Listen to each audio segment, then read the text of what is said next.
When most people decide they want to lose fat, they think they need to exercise more. So they join a gym, start running, buy workout equipment. And exercise is absolutely important. There's another form of movement that most people completely ignore. Ironically, it's the movement you do or don't do for the other 15 hours a day that you're awake. Because you can work out an hour and still spend the rest of the day sitting. And that 1 hour of exercise doesn't magically erase the other waking 15. In fact, many people finish a great workout, then spend the rest of the day behind a steering wheel, behind a desk, or on the couch. Why? Because they feel like they've earned the right to relax. But their body doesn't know they exercised this morning.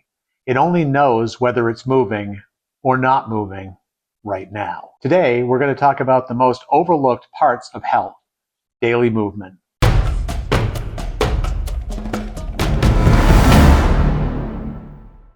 Part 1, the 1 hour trap. Imagine two people. Both go to the gym for 45 minutes. Both lift weights. Both work just as hard.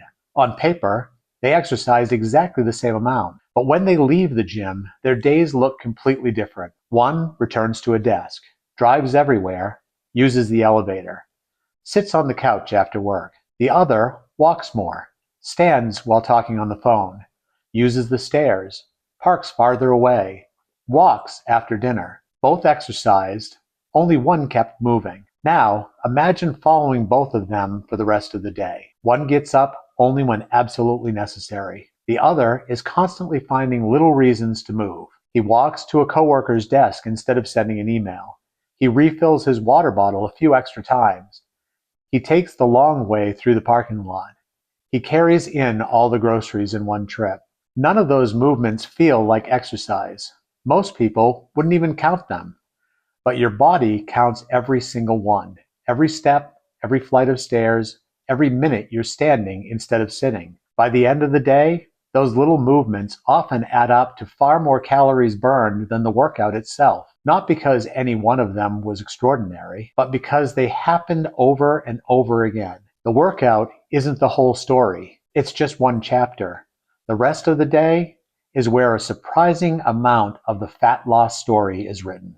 Part 2. Your body was made to move. Our bodies weren't designed to move for 1 hour and then remain motionless for the next 15. For thousands of years, people walked to gather food, built things, worked outdoors, carried supplies, climbed hills.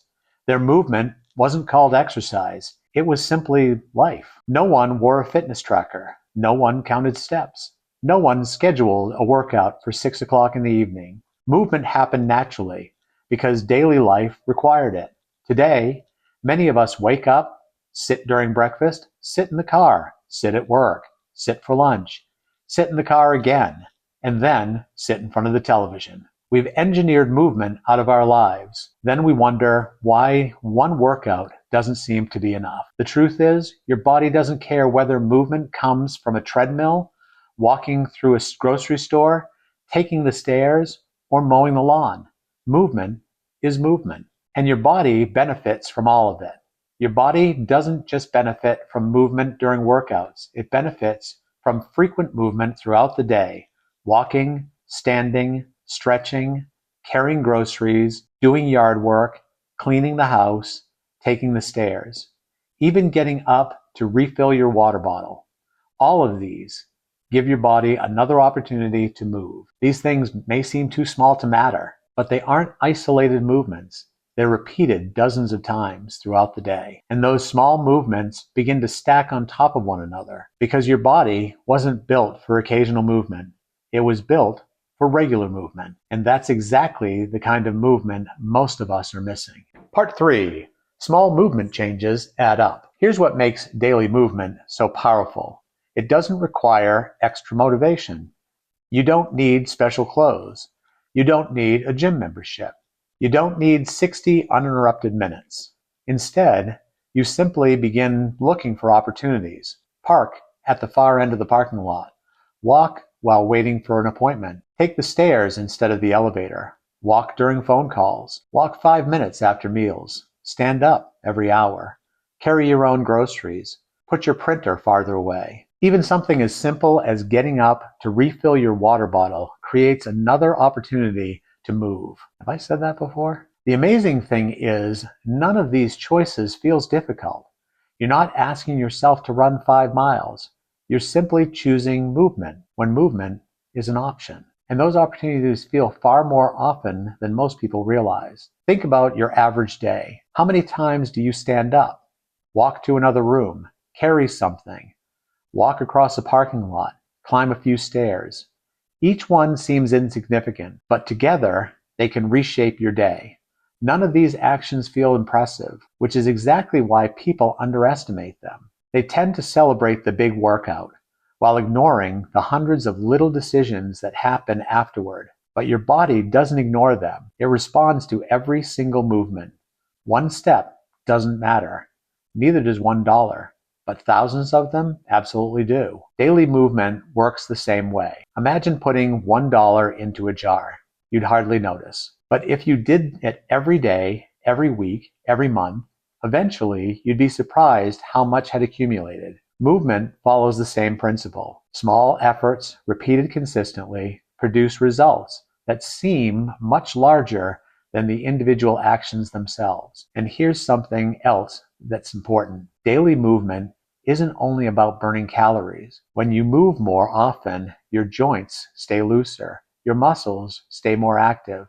Many people notice they feel less stiff after sitting for a long period. Some find that regular movement breaks up the mental fatigue that builds during the day. Others simply feel more energized because they're no longer sitting for hours without interruption. Movement has a way of waking up both your body and your mind. Tiny movements, repeated hundreds of times, create remarkable results. Not because any one movement changes your life, but because together they become the way you live your life. Part 4. Design movement into your day. Remember what we learned in the last video? Your environment shapes your behavior. Movement is no different. Leave your walking shoes by the door. Keep a water bottle where you'll see it. Put your dumbbells beside your desk. Park farther away. Take the long route through the office. Stand while reading emails. Set a reminder to move every hour. Walk after dinner before turning on the television. None of these habits require extraordinary discipline. They simply make movement the easiest option. The goal isn't to rely on motivation. It's to remove the decision altogether. When your walking shoes are waiting by the front door, they quietly remind you to go outside. When your water bottle is sitting on your desk, you're more likely to stand up and refill it. When the stairs are directly in front of you, you have an opportunity to choose them. Every one of these little cues nudges you towards movement, and the more often you're nudged, the less often you have to rely on willpower. This is why healthy habits become easier for some people, not because they're more motivated, but because they've designed their day to make healthy choices feel natural. Eventually, you stop asking yourself, should I move? You simply move. That's when a habit begins to stick. You don't need motivation every time. You need reminders. You need cues. You need better defaults. The less you have to think, the more consistently you'll move. And consistency is what changes your health, because every small decision is casting a vote for the kind of person you're becoming. Not someone who exercises once in a while, but someone who naturally moves throughout the day. And over time, those small votes become your new normal. Part 5. The 1% Movement Reset. Here's your challenge for this week. Don't add another workout.